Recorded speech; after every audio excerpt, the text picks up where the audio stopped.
tu marches contre moi avec l'épée, avec la lance, le javelot. Et moi, je marche contre toi au nom de l'Éternel. Parole contre parole. Autel contre autel. Et cela nous rappelle un peu cette parole de cet ancien, ce grand mystique, ce grand sorcier. Il était sorcier et il tuait pour pouvoir exaucer, si vous voulez, répondre aux besoins de ses clients. Un jour, il reçoit un client qui lui demande de tuer le directeur général. Le client qu'il a reçu est lui-même directeur général adjoint. Et dans les statuts de l'entreprise, si le directeur général n'est plus là, le directeur général adjoint prend sa place. Et donc, il reçoit une forte somme, ce mystique, ce grand féticheur, reçoit une forte somme pour pouvoir tuer le directeur général. Il a tout essayé, il dit qu'il n'a pas pu. Il s'est transformé en papillon, en mouche, en tout ce que vous connaissez, en chat, en souris. Et il a voulu entrer dans la maison de ce directeur général, il n'a pas pu. Sa maison est entourée d'un feu, selon lui-même. Et un jour, il allait voir un grand mystique pour que lui aussi puisse savoir comment faire pour tuer ce grand directeur. Et il lui dit, va au bord de la mer, à Port-Boué, c'est en Côte d'Ivoire, et tu vas rencontrer un esprit, et cet esprit va te montrer la potion magique qu'il faut pour tuer ce directeur.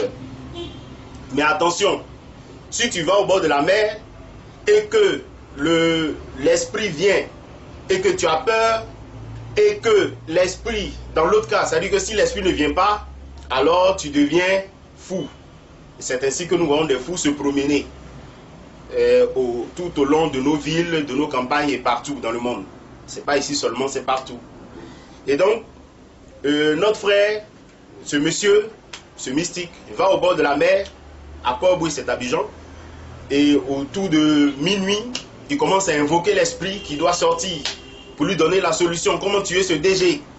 Il invoque, il parle, l'esprit ne vient pas.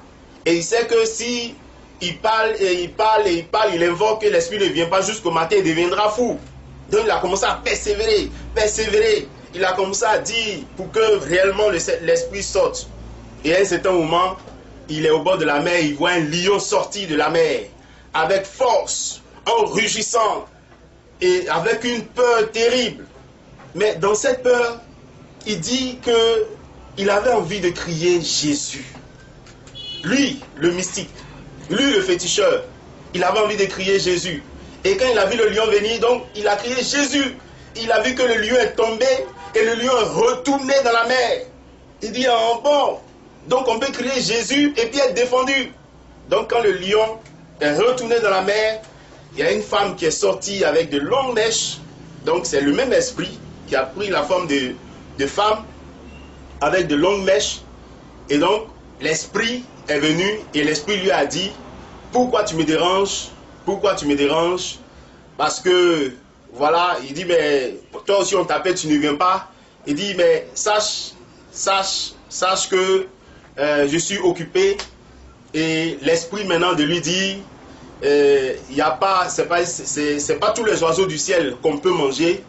Et donc, il a compris à ce moment-là que c'est pas tous les hommes qui pouvaient tuer en tant que mystique. Il avait l'habitude de réussir. Mais quand il est arrivé sur cet enfant de Dieu, il a échoué. Toi qui m'entends, les situations arrivent sur toi et les situations échoueront. Garde la foi, persévère et n'abandonne pas. N'oublie pas, c'est parole contre parole, autel contre autel, et sur nous, et tu verras certainement la gloire de Dieu. Que Dieu te bénisse.